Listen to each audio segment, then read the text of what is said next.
It had been nearly 2 years since I last laid eyes on my grandfather's old lake house. Life in the city kept me chained to construction sites and office headaches, and the idea of cleaning out cobwebs in a creaky house 3 hours away always fell off the to-do list. But this time, I wasn't backing out. My wife Sarah had nagged me for months, half playfully, half dead serious, to make time. So, I finally took a break, loaded up the SUV with snacks, bug spray, and our son Jake's video games, and hit the road. As we rolled through the tree-lined road that led to the lake, my heart actually fluttered a little. That dusty old house sat on 3 acres of prime water-kissed land. And despite years of neglect, it had good bones, like a boxer who'd gone soft, but still had a killer left hook. The idea was simple. Check in, check the damage, then start mapping out a renovation plan that wouldn't bankrupt us, maybe even fish a little. But as we turned the final bend, something felt off. There was a shiny silver Range Rover parked in the gravel drive, then a red crossover beside it. I frowned. That wasn't right. No one should have been there. My grandfather was long gone, and I hadn't given a single soul permission to step foot on that land. Sarah leaned forward in her seat. "Tom, is someone living here?" Before I could answer, I spotted movement on the deck. 2 women in swimsuits clinking glasses of wine under my grandfather's rotting pergola. Laughter echoed across the property. A little kid darted by with a towel, nearly colliding with Jake's wide-eyed stare from the back seat. I killed the engine and stepped out slowly, unsure if I was about to walk into a trespassing misunderstanding or some kind of deranged open house party. A man in flip-flops approached with a relaxed smile. "Hey, you must be the next guests. Karen told us someone might be checking in later today." My eyebrows almost shot off my forehead. "I'm sorry." "What? Guests?" "Yeah, this place is awesome. Karen D hooked us up through some private site. She said the previous owner sold the place, and she manages it now for the HOA. He held up his phone with a reservation confirmation. The Header Reef Front Haven property managed by Karen D. I took the phone, blinking hard. There it was. My house, my porch, my grill. The rate, $250 a night. Weekly discounts available. Sarah stepped beside me, her voice low. "Tom, this is your house. What the hell is going on?" I didn't answer. I was still staring at the listing, trying to process the absurdity. Karen D. I'd heard the name. Some new president of the local HOA. A woman with a reputation for calling the cops if your grass got a half-inch too ambitious. But this I handed the phone back. "I'm going to need you all to finish your stay and be gone by the end of the week." The guy looked startled. "Wait, you're not part of the rental service?" "No, I'm the owner, the real one." He laughed, awkward and unsure. Karen said. "She said she had the rights." "Yeah," I muttered, heading for the house. "She's about to find out she didn't." That night, I barely slept. Not because the beds were uncomfortable.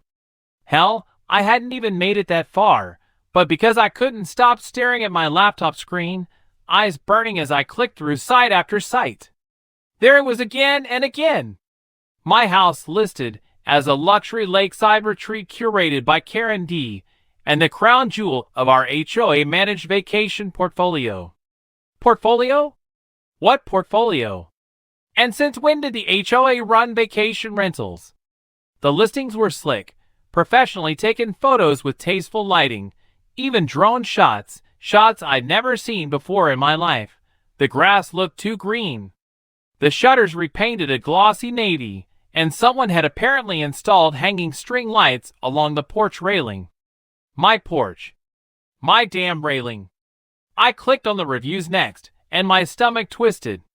Dozens of them going back over a year. Charming spot. Karen was so welcoming. Great weekend getaway. Love the fire pit. We'll be back next summer. I even found a comment calling it the flagship of Lakeshore Cove HOA's hospitality program. It was like reading fanfiction written about my life by Alienatic. The next morning, while Sarah took Jake into town to grab some groceries and cool off, I started calling every short-term rental site listed. I gave them property IDs, listing numbers, everything I could. Most reps were polite, but sigh. They confirmed the listings existed, yes, but they couldn't provide information about the hosts beyond the public profile name. Karen D. He executive host? I slammed the laptop shut. Mid-afternoon, I walked the perimeter of the house. New solar path lights, an upgraded garden hose rack, freshly laid gravel under the deck. Somebody had been sprucing things up on my dime. Whether she was pocketing rental income or running some HOA-funded fantasy island, I didn't know yet. But it smelled like fraud. And then, as if summoned by the rising heat of my rage, she showed up. I heard the familiar click-clack of heels on gravel before I saw her. Blonde bob. Expensive sunglasses. That tight-lipped smile you get from people who say, "I'm just trying to help," right before destroying your life. Karen Doyle. She didn't even look surprised to see me. "Oh," she said, adjusting her tote bag. "I didn't realize you were staying. Usually the check-ins are on Fridays, but cut the act," I snapped. "This is my house. You're not a realtor. You're not a manager. You're a trespasser who's been profiting off my property for over a year." Her smile didn't waver, but her tone shifted just slightly sharper. "That's quite the claim. I've been maintaining this property in your absence. You abandoned it. The HOA had to step in. I've curated a reputation for this location, and I've invested in my house." I barked. "You never had my permission. You never even asked." She gave a small shrug as if I were making a fuss about borrowed sugar. Nobody else complained. "I've enhanced community value. The guests have been lovely." "The guests," I muttered. "Yeah, I'll be talking to them and the police and a lawyer." That got her attention. Her lips tightened, her eyes narrowed behind those designer shades. "Well, that's your right," she said, her voice now dipped in ice. "But just no HOA policy backs me. The community appreciates what I've done here." I stared at her. "We'll see what the law has to say about that." She turned on her heel and walked off, as if she hadn't just admitted to orchestrating the most casual burglary of the century. And I stood there breathing hard, the reality setting in. This wasn't just trespassing. It was a scheme, a full-on resort-style racket, and it was time to shut it down. The first thing I did the next morning was change every damn lock. Front door, back door, tool shed, even the ancient padlock on the boathouse that hadn't worked since Bush was in office. Then I installed motion lights, threw up 6 fresh private property, no trespassing signs, and parked my truck sideways at the driveway entrance like a blockade. Subtlety was dead. Karen had declared war, and I was done playing nice. Later that afternoon, while I was drilling the last bracket for a new gate latch, I heard tires crunching gravel. I turned around and nearly laughed. There she was again, Karen, marching up in full battle dress, collared shirt with the HOA emblem, clipboard, sunglasses, and flanked by 2 guys in matching black polos that read HOA Community Security. One of them was chewing gum with the enthusiasm of a cow. The other wore tactical sunglasses like he was about to breach a meth lab. "Mr. Bennett," Karen called, voice sweet but tight. "We are going to need access. We have a confirmed reservation checking in at 5. I stepped away from the gate and leaned in the fence post. "No one's checking in ever again. This property is closed indefinitely." One of the henchmen stepped forward, puffing up like a poorly trained German shepherd. "Sir, you're interfering with HOA operations. That's a violation." "Violation of what?" I said. "I'm not in the HOA. This house never was, and you know it." Karen clicked her pen and scribbled something on her clipboard. "That's debatable.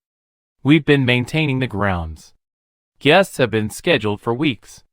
This isn't just about you anymore. It's about community expectations. Expectations don't override ownership, I said flatly. And unless you got a court order in that clipboard, you're all trespassing. I've got the title deed in the house, and cameras running from 4 angles.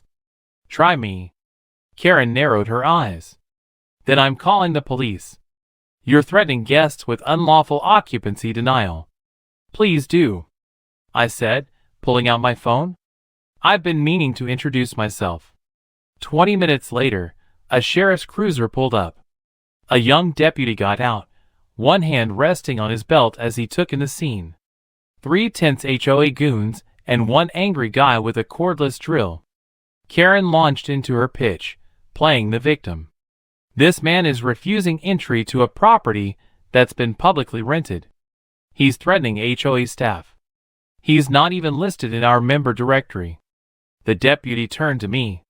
I handed over my ID, title documents, and a manila folder fat with listing screenshots, timestamps, and a notarized affidavit from my lawyer. After a few minutes of looking it over, he gave a long, low whistle. "Ma'am," he said, turning to Karen, "this property legally belongs to Mr. Bennett.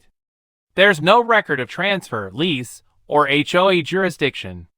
You don't have a leg to stand on." "But he's interfering," she started, but the deputy cut her off. "You're trespassing. One more incident, and we'll start issuing citations. Is that clear?" Karen's face twisted. Her goons followed like puppies kicked out of a dog park. As their SUV disappeared down the road, I finally exhaled. One skirmish down, but it wasn't over. Not by a long shot. It was time to stop reacting and start playing offense. Karen was too smooth, too rehearsed. She'd built a narrative and repeated it so many times she probably believed it herself, that she was the steward of some noble rental operation. A misunderstood local heroine maintaining value while I, the absentee owner, had abandoned the place like a rusted-out trailer, and people believed her. Hell, she had a glowing 4.9-star rating. So, I decided to flip the script. That week, I called in a favor from an old friend, Justin Navarro, a former college roommate who'd since gone into corporate law. Clean-cut, quick on his feet, and with the sort of bland white-collar look that screamed, "I won't question anything if the wine is chilled." Perfect for a test run, he posed as a tourist, reached out to Karen D through one of the rental platforms still hosting the listing. The response was almost immediate, bubbly, welcoming, and weirdly intimate.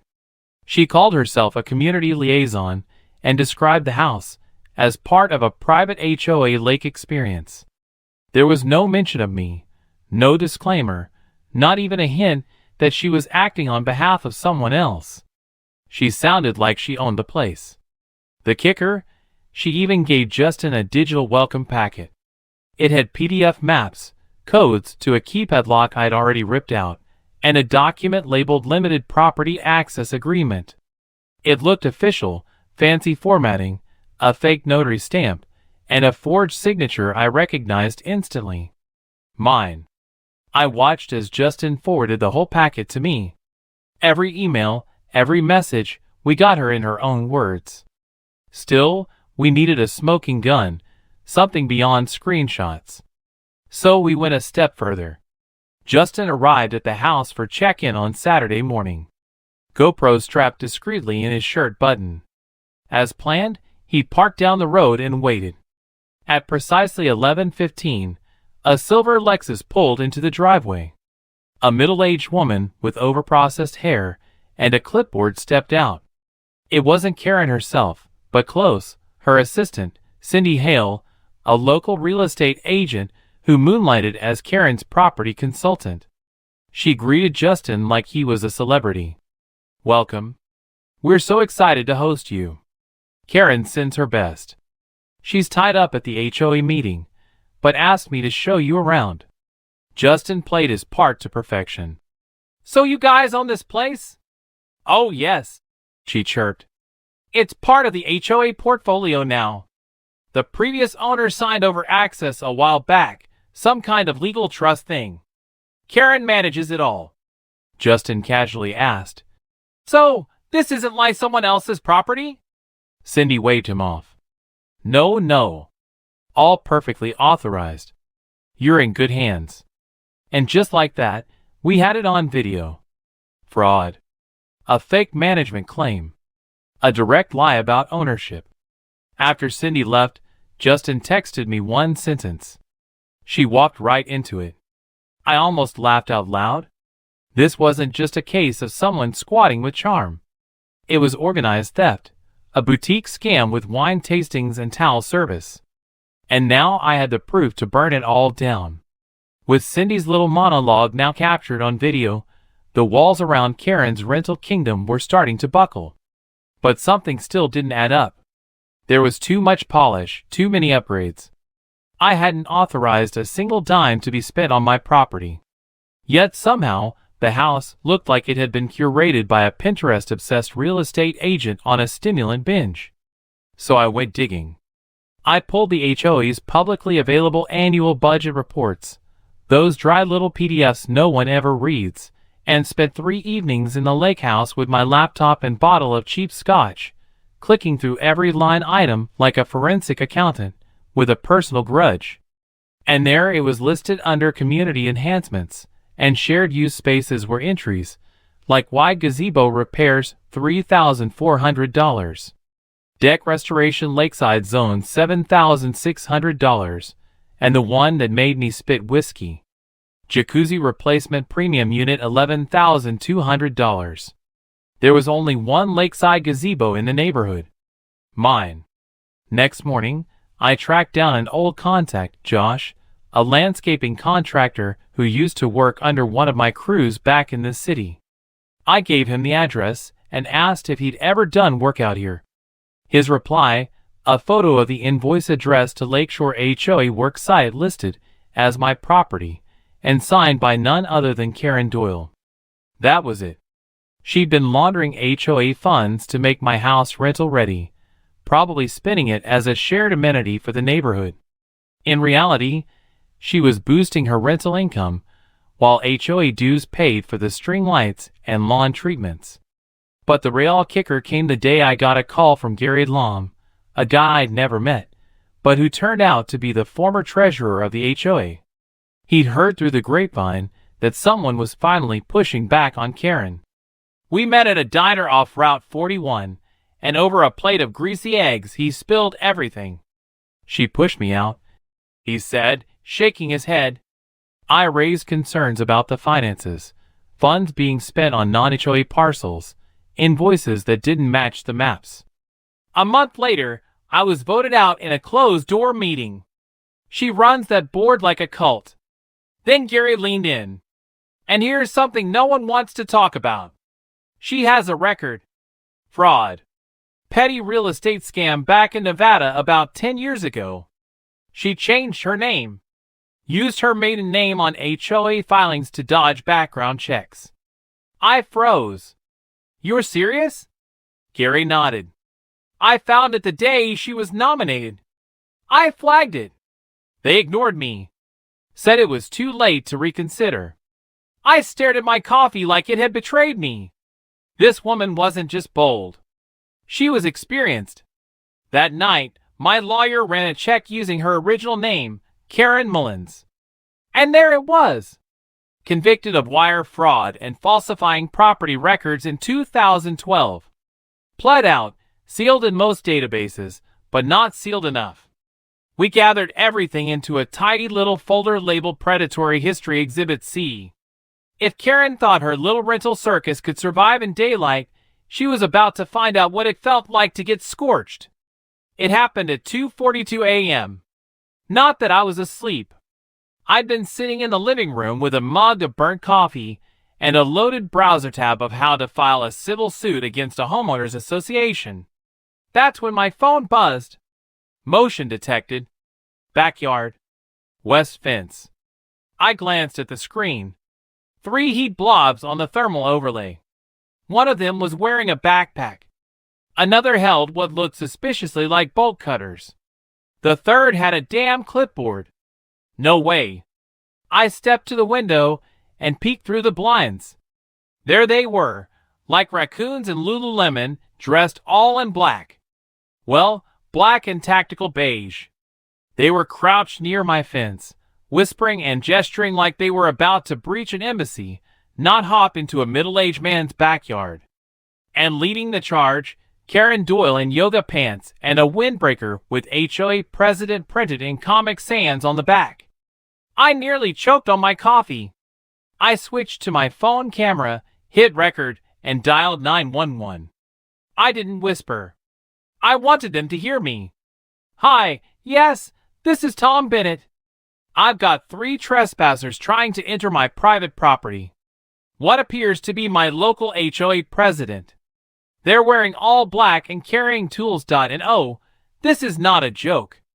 Outside, the bolt cutters went chinky, and a chain hit the grass. They were through the side gate. Karen held up a flashlight like Gandalf leading a fellowship of morons. Cindy Hale, yep, our dear real estate fairy, was right behind her, gripping a folder like it was the Constitution. The third guy I recognized as Tony, one of her so-called HOA security staff. He was built like a vending machine and had the situational awareness of a carrot. They crept past the koi pond and made a beeline toward the back deck. Cindy muttered, "Do you think he's here?" Karen whispered back, "Doesn't matter. We're just performing an emergency property audit." Emergency audit? My ass. I walked out onto the porch and flipped on the floodlights.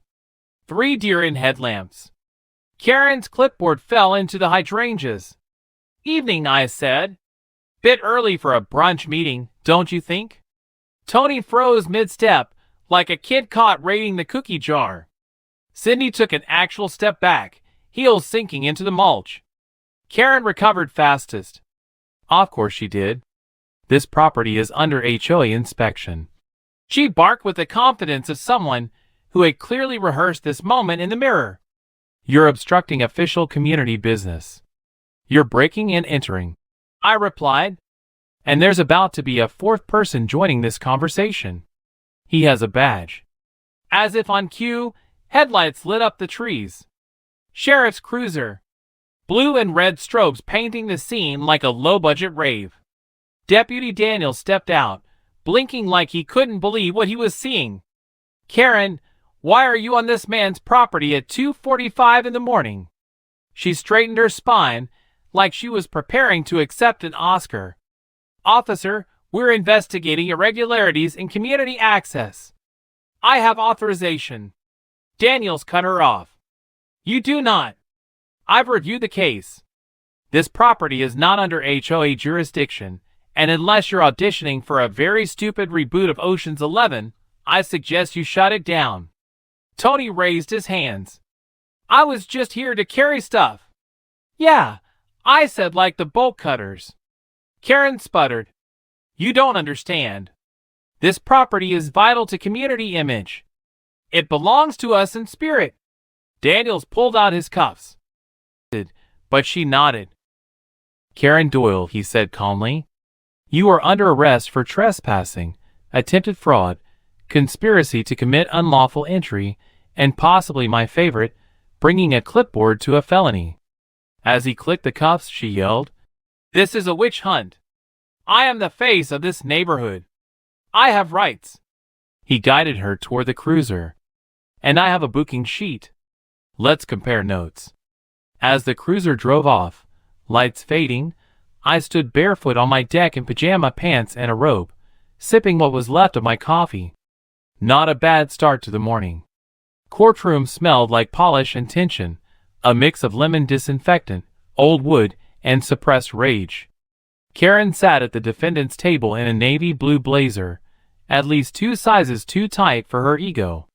Her expression was a masterclass in performative outrage, wide eyes, dignified frowns, the occasional headshake at her attorney's whispering.